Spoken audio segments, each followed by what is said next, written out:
స్థిరపడిన తర్వాత కుటుంబంలో స్థిరపడ్డాడు అని అనుకుంటారు.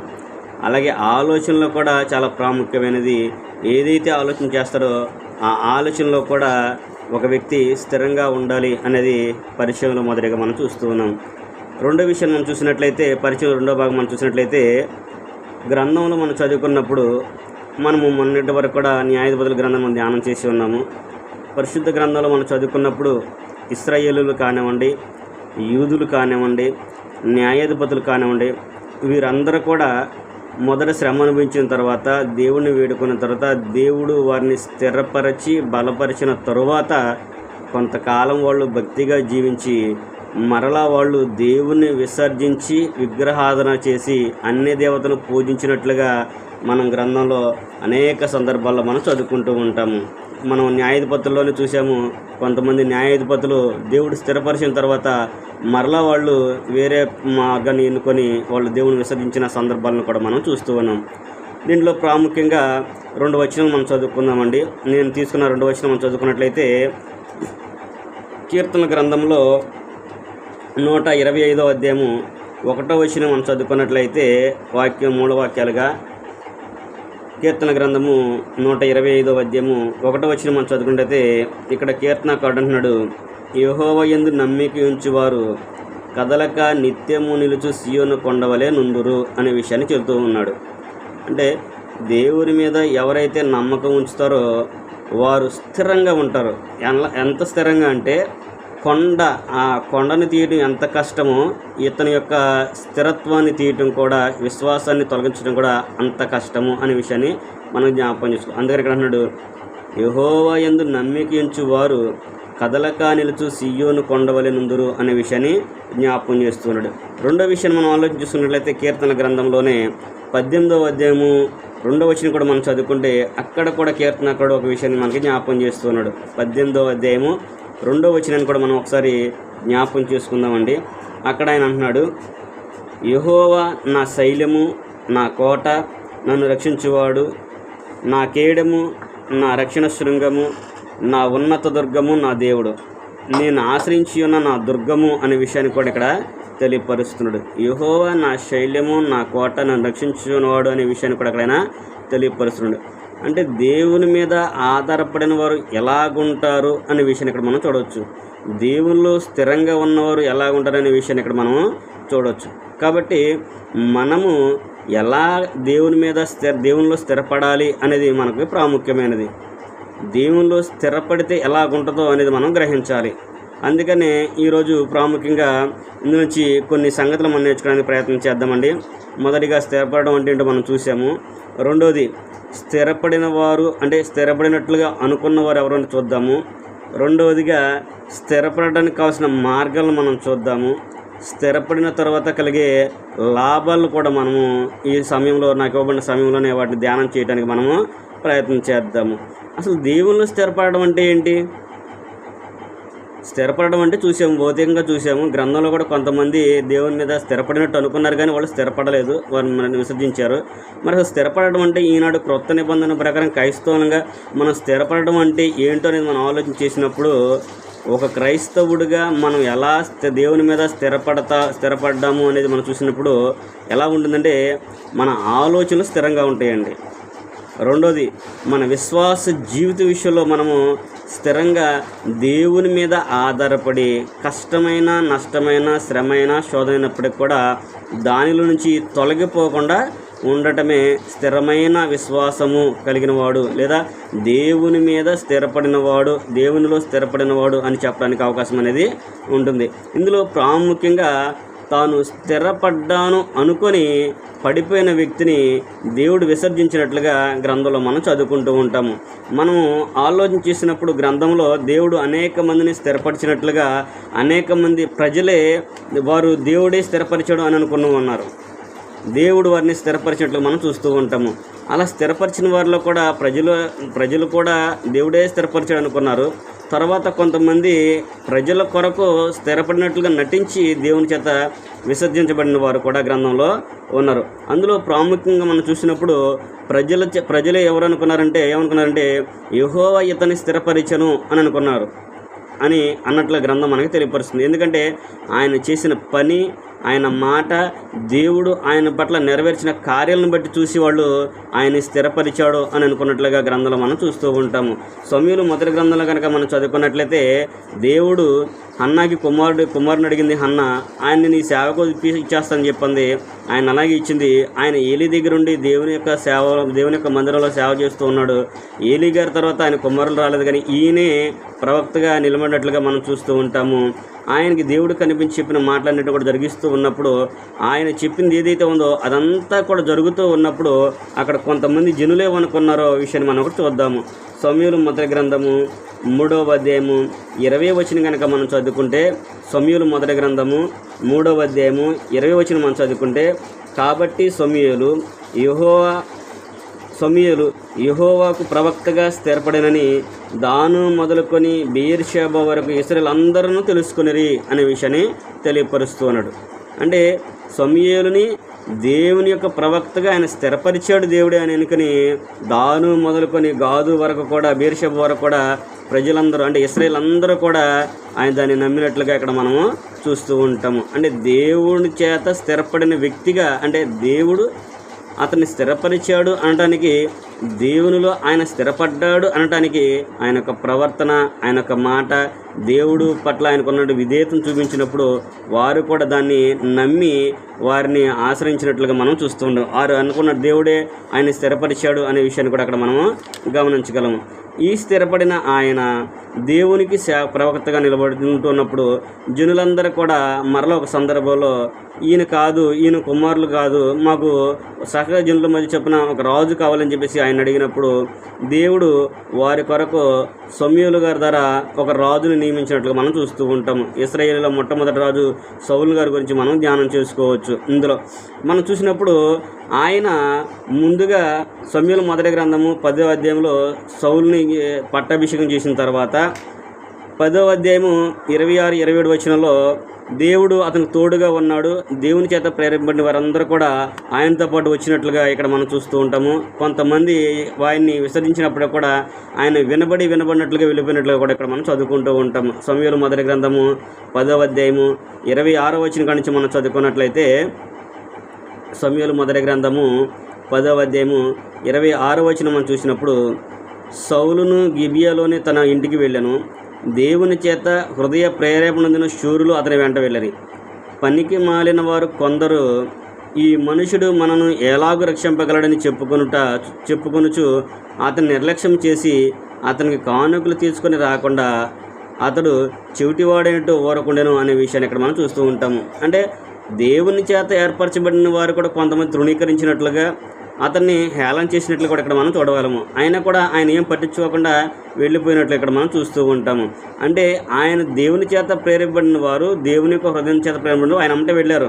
అంటే దేవుడు ఆయన్ని రాజుగా నియమించడమేమిటిగా కాకుండా అనుమతినిచ్చి ఆయన ప్రజలైనటువంటి ఇశ్రాయేలులందరూ కూడా ఏలమని చెప్పేసి ఆయనకి అధికారాన్ని ఇచ్చి ఆయన నడిపిస్తూ ఉన్న సందర్భంలో సౌలు గారు కూడా ఆయన స్థిరపడ్డాను అని అనుకొని దేవుని యొక్క మాటను తృణీకరించినట్లుగా గ్రంథంలో మనం చదువుకుంటూ ఉంటాము.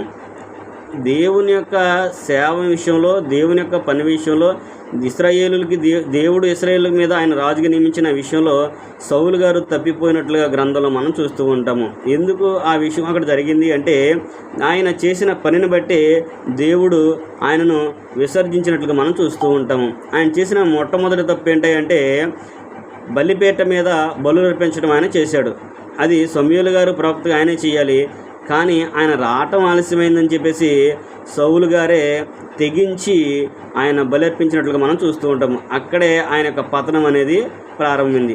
అంటే అప్పటి వరకు దేవునిలో స్థిరంగా ఉండి, దేవుని మీద ఆధారపడి, దేవునితో నమ్మకంగా ఉండి ప్రజలందరినీ కూడా నడిపించినటువంటి ఆయన ఒక్కసారి అంటే ఆయన కొద్దిగా ఆలస్యం అయ్యిందనో లేకపోతే కొద్దిగా లేట్ అయిందనో ఆయనలో ఏదో చూసి ఆయన ఏమనుకున్నంటే ఆయన విసర్జించి ఏమైంది, ఏదైనా ఒకటేగా నేనైనా ఒకటేగా అనే ఆలోచనతో ఆయన వెళ్ళి బలి అర్పించినట్లుగా మనం చూస్తూ ఉంటాము. ఆ బలి అర్పించినప్పుడే సమూయేలు గారు అంటూ ఉంటాడు, నీవు దేవుని యొక్క ఆజ్ఞ తిరస్కరించావు కాబట్టి నిన్ను ఆయన సింహాసనం మీద నుంచి తొలగిస్తాడు, నేను స్థిరపరచడు అనే విషయాన్ని కూడా అక్కడ మనకి చెప్పినట్లుగా మనం చూస్తూ ఉంటాము. సమూయేలు మొదటి గ్రంథము 13వ అధ్యాయము 13వ వచనం కనుక మనం చదువుకుంటే అక్కడ ఆయన అంటున్నాడు, అందుకు సమూయేలు మొదటి గ్రంథము 13వ అధ్యాయము 13వ వచనము. అందుకు సమూయేలు ఇట్లా నేను, నీ దేవుడైన యెహోవా నీకు ఇచ్చిన ఆజ్ఞ గైకొనక నీవు అవివేక పని చేసేదివి. నీ రాజ్యమును ఇశ్రాయేలు మీద సదాకాలము స్థిరపరుచుటకు యెహోవా తలంచి ఉండెను. అంటే అప్పటి వరకు కూడా ఆయన రాజ్యాన్ని స్థిరపరచాలని ఉన్నాడు. కానీ ఈయన చేసిన పనిని బట్టి ఆయన ఏమనుకున్నాడంటే ఆయన రాజ్యాన్ని స్థిరపరచకూడదు, అయితే నీ రాజ్యము నిలువదు అనే విషయాన్ని కూడా అక్కడ తెలియపరిచినట్లుగా మనము చూస్తూ ఉంటాము. కాబట్టి నీ రాజ్యం నీ దగ్గర నుంచి తీసివేసి ఇంకొక ఆయనకి, అంటే దేవుని యొక్క ఆలోచనలకి, దేవుని యొక్క ఆలోచన తగినట్లుగా ప్రవర్తన తగినట్లు నడిచే ఒక వ్యక్తిని కనుగొన్నాడు. ఆయన హృదయానుసైన మనిషిని కనుగొన్నాడు. ఆయనకి ఆ రాజ్యాన్ని ఇస్తాడనే విషయాన్ని అక్కడ సమూయేలు గారు చెప్పినట్లుగా మనము చూస్తూ ఉంటాము. వాస్తవానికి దేవుడు స్థిరపరచాలనుకున్నాడు. ఈయనేమనుకున్నాడు, నేను స్థిరపడిపోయాను అనుకున్నాడు సౌలు గారు. కానీ దేవుడు స్థిరపరచకుండా మనం స్థిరపడలేము అనేది దీనిలో మొదటగా మనము గ్రహించాలి. అయినప్పటికీ కూడా దేవుడు యొక్క ఆలోచనని సమూయేలు గారు ఆయనకి తెలియపరిచినట్లుగా మనం చూస్తూ ఉంటాము.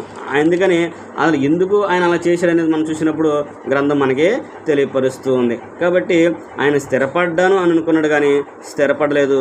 దేవుడు ఆయన స్థిరపరచుకోకుండా ఈయన అనుకున్నాడు. కానీ ఆయన చేసిన పనిని బట్టి దేవుడు ఏమనుకున్నాడంటే, నేను నిన్ను స్థిరపరచట్లేదు, నీ రాజ్యం నిలవదు అనే విషయాన్ని అక్కడ చెప్పినట్లుగా మనము చూస్తూ ఉంటాము. కనుక దేవుడు స్థిరపరచకుండా మనుషులమైన మనము ఎన్ని ఆలోచన చేసినా, ఎన్ని ప్రయత్నాలు చేసినా అది ఎప్పటికీ కూడా జరగదు అనేది మొట్టమొదటిగా మనము గ్రహించాలి. అయితే రెండో వ్యక్తిగా వచ్చినటువంటి దావీదు గారిని మనం ఆలోచన చేసుకున్నప్పుడు, దావీదు గారికి కూడా దేవుడు ఆయన రాజు అవటానికి రాజుగా అభిషేకం చేసినప్పటికి కూడా అనేక శ్రమలు పొంది, అనేక యుద్ధాలు జరిగించి, అనేక ప్రాంతాల్లో ఆయన నడిచినప్పటికీ కూడా దేవుడు ఆయనను స్థిరపరిచినట్లుగా మనం చూస్తూ ఉంటాము. ఇక్కడ ఈ వ్యత్యాసాన్ని మనం గమనించాలి. సౌలుని సమూయేలు గారు దేవుని చేత ఏర్పాటు చేయించుకున్నాడు. అలాగే దావీదు గారు కూడా సమూయేలు గారి ద్వారా దేవుడు ఏర్పాటు చేశాడు. వీళ్ళిద్దరు కూడా దేవుని చేత ఏర్పరచబడినప్పటికీ కూడా వీరి యొక్క ప్రవర్తన, ఆలోచన దేవుని మీద స్థిరపడడం అనే విషయంలో తేడాని కనుక మనం గమనించినట్లయితే మనకి కొన్ని విషయాలు అర్థమవుతూ ఉంటాయి. ఇప్పుడు సౌలు గారు ఎలాగైతే దేవుని యొక్క ఆలోచనలు తృణీకరించాడో కానీ స్థిరపడిన తర్వాత, కానీ ఇక్కడ ఈయన దావీదు గారు ఎలాగున్నాడు అనే విషయాన్ని మనం ఆలోచన చేస్తున్నప్పుడు, దావీదు గారు స్థిరపడిన తర్వాత, దేవుడు అతను నెమ్మది కలిగించిన తర్వాత ఆయన ఏం ఆలోచన చేసాడో విషయం మనం ఆలోచన చేద్దాము. సమూయేలు 2వ గ్రంథము 7వ అధ్యాయం కనుక మనం చదువుకున్నట్లయితే, సమూయేలు 2వ గ్రంథము 7వ అధ్యాయము 1వ వచనం కనుక మనం చదువుకున్నట్లయితే, దేవుడు సమూయేలుకి నలుదిక్కలు కూడా శత్రువుల మీద అతనికి విజయాన్ని ఇచ్చి అతని నెమ్మది కలగజేసిన తర్వాత అతను చేసిన పనిని మనం గమనించవచ్చు. సమూయేలు 2వ గ్రంథం 7వ అధ్యాయం మీరు ఇంటికి వెళ్ళినాక చదువుకోండి. అక్కడ దావీదు గారు స్థిరపడిన తర్వాత, నెమ్మది కలిగిన తర్వాత తన ఇంటిలో మంచం మీద పడుకుండి ఆయన ఏం ఆలోచన చేశాడు అనేది కూడా మనందరికీ తెలుసు. దానికి దేవుడు అతనికి ప్రతిఫలంగా ఏమిచ్చాడు అనేది కూడా మనము చదువుకుంటూ ఉంటాము.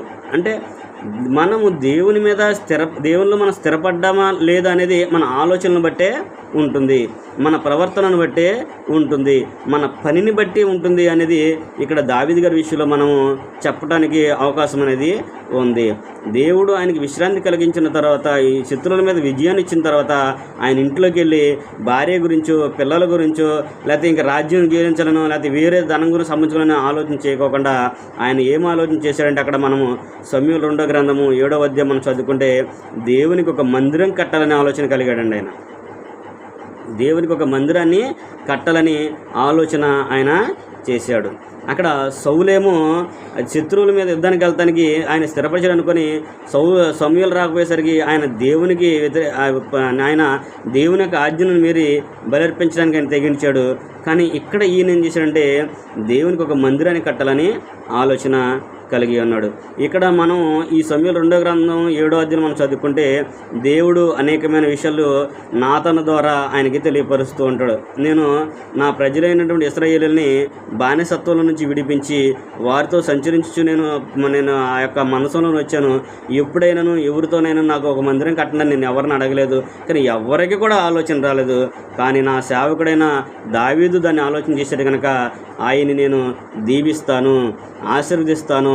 ఆయన్నే కాదు తన కుటుంబాన్ని కూడా నేను బలపరిచి స్థిరపరుస్తాను అనే విషయాన్ని అక్కడ దావీదు గారికి నాతాను ద్వారా దేవుడు తెలియపరిచినట్లుగా మనము ఈ 7వ అధ్యాయంలో మనం చదువుకోగలము.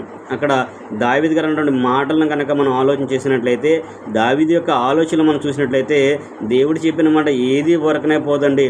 దేవుడు రాయించాడంటే అది ఊరకనేమి రాయించడు. ఆయన ఇందాక సమూయేలు గ్రంథంలో మనం చదువుకున్నప్పుడు తన హృదయానుసరుడైన మనుషుడు అంటే ఊరకనే అనలేదు. ఆయన దావీదు గారికి ఉన్న ఆలోచనలను బట్టి, ఆయన యొక్క మనసును బట్టి దేవుడు ఆయన్ని ఏర్పాటు చేస్తున్నాడు.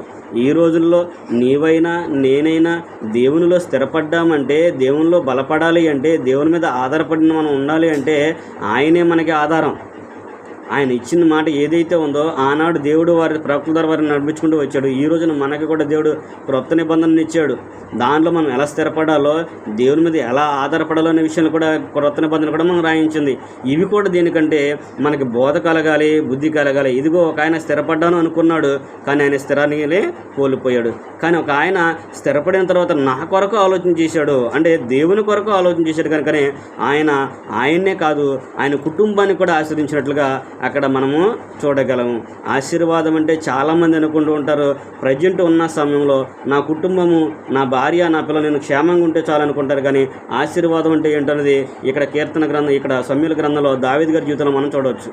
ఆయన అంటాడు, దేవా ఇంతగా హెచ్చించడానికి నేనే పాటివాడను, నా కుటుంబం ఏ పాటిది అని అంటాడు. బహుకాలం జరిగిన తర్వాత నా కుటుంబానికి నువ్వు చెప్పే మేలు గురించి నువ్వు చెప్పావు అనే విషయాన్ని చెబుతూ ఉంటాడు. ఇక్కడ 7:12లో కూడా క్రీస్తు ప్రభువారి గురించి నా ప్రవచనాన్ని కూడా వాగ్దానం అయినా చేశాడు. నీ రాజ్య సింహాసనం స్థిరం నిరంతరం ఉంటుంది అనే విషయాన్ని చెప్పినప్పుడు క్రీస్తు ప్రభువారి గురించి చేసిన వాగ్దానం కూడా అక్కడ తెలియపరుస్తుంది. కాబట్టి మనము కూడా దేవునిలో స్థిరపడ్డాము అని అనుకుంటున్నాము, కానీ మనం స్థిరపడ్డాము లేదనేది మన ఆలోచనలను బట్టి, మన ప్రవర్తనను బట్టి, మన మాటను బట్టి, మన నడవడికను బట్టి తెలుస్తుంది అనేది గ్రంథం మనకి తెలియపరుస్తున్నట్లుగా ఇక్కడ మనము చూడగలము. ఇంకా మనం చదువుకుంటే సమూయేలు దినవృత్తాంతాలు 2వ గ్రంథంలో మనం చదువుకుంటే యూదుల రాజులు ఆసా కానివ్వండి, హిజ్కియా కానివ్వండి, వారు దేవుని మీద కొంతమంది ఆధారపడ్డారు. ఆయన దేవుడు వారిని స్థిరపరిచిన తర్వాత వాళ్ళందరూ కూడా ఏం చేశారంటే మరలా అన్య దేవతల్ని పూజించినట్లుగా, అన్య దేవతల వైపు తిరిగినట్లుగా మనం అక్కడ చూస్తూ ఉంటాము. ఈనాడు ప్రాముఖ్యంగా అంటే క్రొత్త నిబంధన ప్రకారము క్రైస్తవులు స్థిరపడాలి అంటే ఏం చేయాలనే విషయం మనం చూద్దాము. క్రైస్తవులు స్థిరపడడానికి ఏం కావాలి అంటే, ఆనాడు దేవుని యొక్క మాటను వాళ్ళు ఎలాగైతే అనుసరించి నడుచుకున్నారో, ఈనాడు మనం కూడా దేవుని యొక్క మాటలకు, దేవుని యొక్క వాక్యానికి ప్రాధాన్యతనిచ్చి మనం కూడా ఉండాలి. అంటే మనల్ని కూడా భౌతికంగా మన వెనకుండి నడిపించేటువంటి ఒక వ్యక్తి ఉండాలి అనేది ఇక్కడ గ్రంథం మనకి తెలియపరుస్తుంది. ఆయనే మనల్ని బలపరుస్తాడు, స్థిరపరుస్తాడు అనే విషయాన్ని కూడా గ్రంథం మనకి తెలియపరుస్తుంది. అపోస్తుల కార్యంలో గనక మనం చదువుకున్నట్లయితే, అపోస్తుల కార్యంలో 18వ అధ్యాయం మనం చదువుకున్నట్లయితే, పౌలు గారు సువార్తలు ప్రకటించి వచ్చిన తర్వాత శిష్యుల్ని బలపరచడానికి, స్థిరపరచడానికి ఆయన చేసిన ప్రయత్నాలు కూడా ఇక్కడ మనము చూడగలము. ఇక్కడ 18వ అధ్యాయము 23వ వచనం మనం చదువుకుందాము. 18వ వచనం కూడా చదువుకున్నట్లయితే, పౌలు ప్రిస్కిల్లా అకులతో పాటు ప్రయాణమయ్యి ఏ గ్రామంలో సంచరించారో, ఎవరెవరు సువార్త ప్రకటన చేశారో, ఎలాంటి వారిని ఏర్పాటు చేసుకున్నారో, వారందరినీ ఏం చేశారనే విషయాన్ని చివర 23వ వచనంలో అక్కడ మనం చదువుకోవచ్చు. అక్కడ అంటున్నాడు, అపోస్తుల కార్యములు 18వ అధ్యాయము 23వ వచనం కనుక మనం చదువుకుంటే, అక్కడ కొంతకాలం ఉండిన తర్వాత బయలుదేరి వరుసగా గలతీయ ప్రాంతమందును పుగ్రియ యందును సంచరించుచు శిష్యులందరినీ స్థిరపరిచెను. అంటే పౌలు గారు వాళ్ళందరినీ కూడా స్థిరపరిచాడు.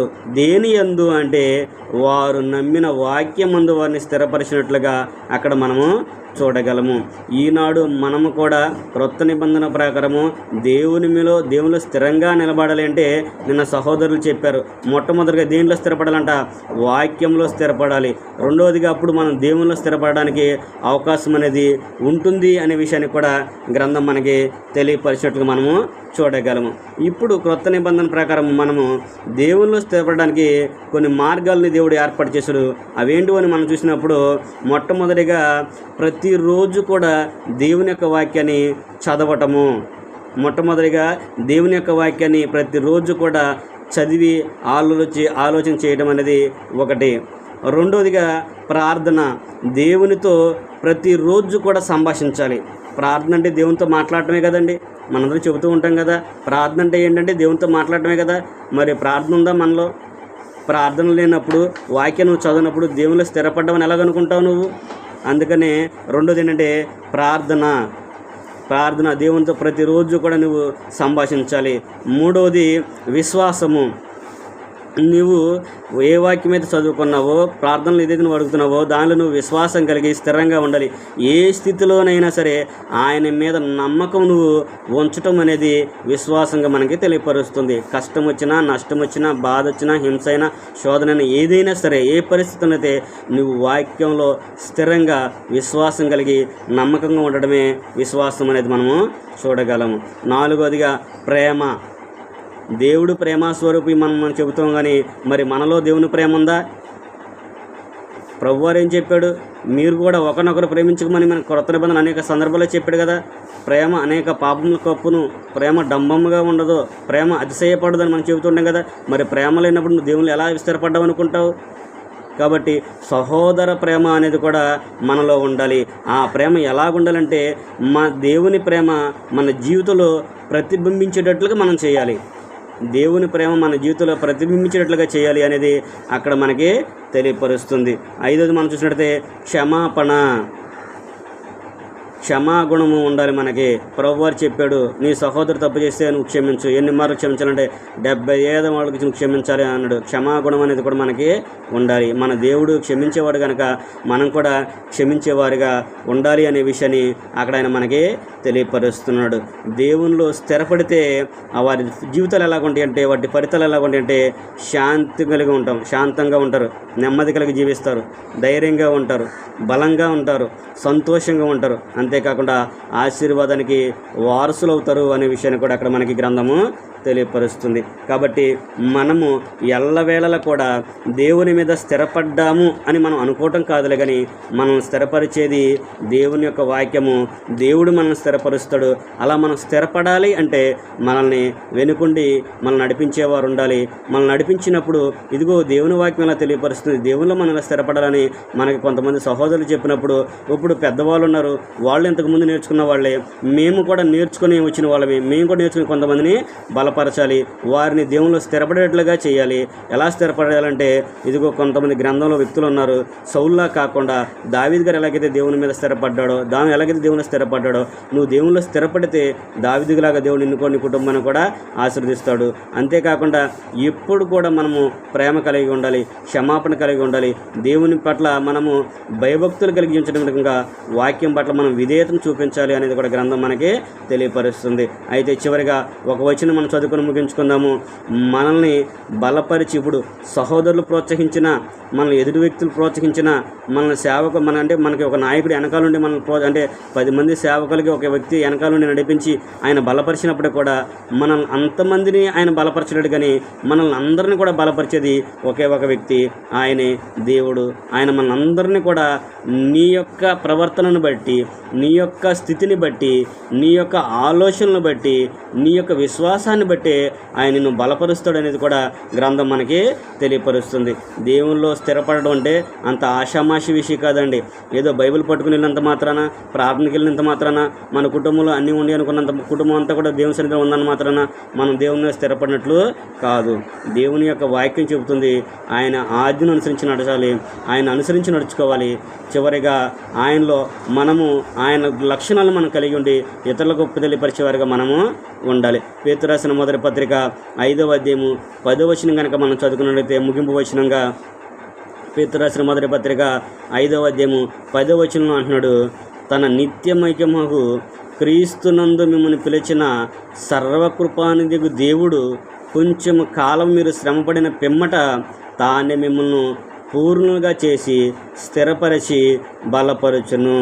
యుగ యుగముల వరకు ప్రభావమునకు ఆయన కలుగునుగాక, ఆమేన్ అనే విషయాన్ని అక్కడ పేతురు గారు కూడా మనకి తెలియపరుస్తున్నాడు. శ్రమలు వస్తాయి, కష్టాలు వస్తాయి, దేవునిలో స్థిరపడేటప్పుడు అనేకమైన ఇబ్బందులు వస్తూ ఉంటాయి. వాటన్నిటిని కూడా మనం తట్టుకోగలిగే శక్తిని దేవుని యొక్క వాక్యం ఒకటే మనకి ఇవ్వగలదు. విశ్వాసంలో నిలకడగా ఉంటేనే అది సాధ్యమవుతుంది. అలా నువ్వు విశ్వాసం స్థిరంగా ఉండాలంటే దేవుని మీద నువ్వు ఆధారపడాలి, దేవుని మీద నువ్వు నిలబడాలి.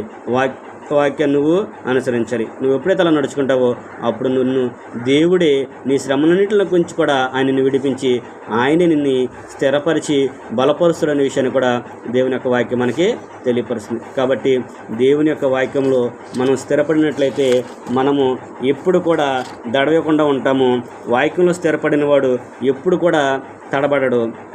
అంటే వీటన్నిటికీ ముఖ్యంగా చదువుకుంటే దేవుని వాక్యంలో స్థిరపడినవాడు, దేవుని మీద స్థిరపడినవాడు ఎప్పుడు కూడా తడబడడు అనేది మనకు తెలియపరుస్తుంది. రెండోది, విశ్వాసంలో స్థిరపడిన వాడు జీవితంలో కష్టాలు వచ్చినా నష్టాలు వచ్చినా ధైర్యంగా ఎదుర్కొంటాడనే విషయాన్ని దేవుని యొక్క వాక్యం మనకి తెలియపరుస్తుంది. కాబట్టి దేవుడే మనల్ని స్థిరపరిచి బలపరిచేది కనుక దేవుని మీద ఆధారపడదాము. దేవునిలో స్థిరంగా మనం నిలబడాలనే విషయాన్ని ప్రేమతో మీకు తెలియపరుస్తూ నాకు నేను తెలియపరచుకుంటూ ఈ మాటలంతటితో ముగిస్తున్నాను. ఓపికతో మీ అందరికీ వందనాలు తెలియపరచుకుంటూ